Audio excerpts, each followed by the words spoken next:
আসসালামু আলাইকুম রহমতুল্লাহি বরকাতু। দেশবাসীর কাছে আমার প্রশ্ন, আপনি কি নিরাপদ? আপনার ছেলে মেয়ে কি নিরাপদে আছে দেশে? নাই। কারণ আজকে আমরা অনলাইনে আসলেই দেখি এখানে লাশ পাওয়া যাচ্ছে, ওখানে মেরে ফেলতেছে, ওখানে কুবাইতেছে, এই সেই হচ্ছে দেশের ভিতরে। আমরা নিরাপদ না। আমাদের ছোট বাচ্চারা পর্যন্ত নিরাপদ না। আজকে দেখেন দেশের ভিতরে নরপশুষরা 8 বছরের মেয়েকে ধর্ষণ করছে, এখন পর্যন্ত বিচার হয় নাই। আমরা একটা মুসলিম কান্ট্রি দেশ, 90% মুসলিম আমাদের বাংলাদেশে। আজকে আমরা মুসলিম হয়েও আমরা আমাদের ছেলে মেয়েদেরকে নিয়ে আমরা নিরাপদে নাই। আমরা কোন দেশে বাস করি?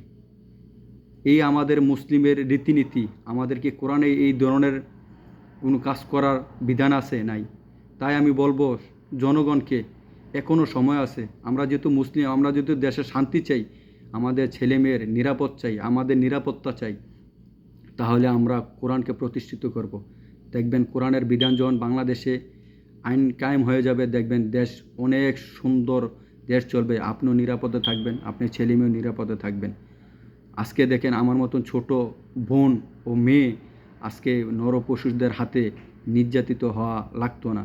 কারণ কোরআনের বিধান যখন চালু থাকতো তাহলে তার সাথে সাথে বিচার হয়ে যেত। এই বিচারের ক্ষেত্রে একজনের ক্ষেত্রে দেখা 10 জন আরও ভালো হয়ে গেলেন।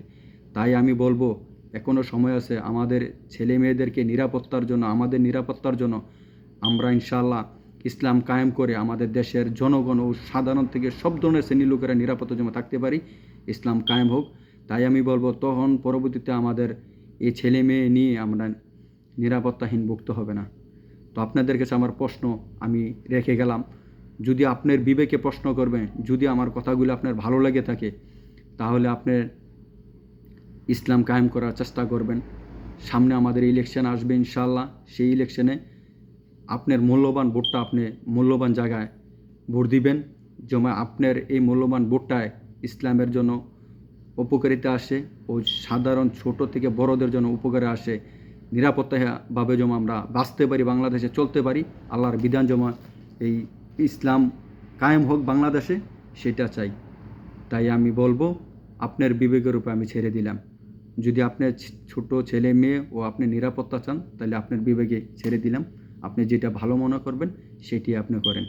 সবাই ভালো থাকবেন, সবাই সুস্থ থাকবেন। আসসালামু আলাইকুম রহমতুল্লাহি ওয়া বারাকাতুহু।